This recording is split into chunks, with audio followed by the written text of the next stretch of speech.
coming May, Boracay tayo.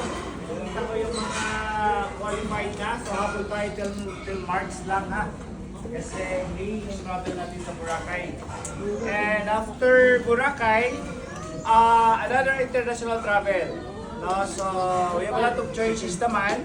Kung ayaw nyo na sa Taiwan, pwedeng Japan, pwedeng Jeju Island, pwedeng Busan. No? We have a lot of options naman. That's why, ang ginagawa natin ngayon is i-earn muna natin siya para we have time pa mag-isip kung saan tayo pupunta. No? So, nakita nyo naman yung ating requirements. So, both network and retail, pwede tayo mag-qualify. No? So, I suggest start scaling na. If na-enjoy ba natin ngayon yung Royal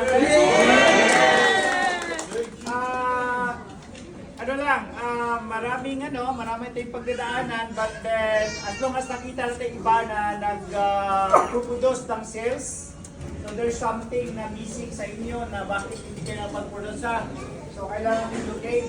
And of course, this coming April 6, we'll invite Mr. Junji also share. Palakpakan natin guys yung mga strategy na ituturo. So, ibubok nyo na yung ticket kasi I think sa Manila, good for 100 only.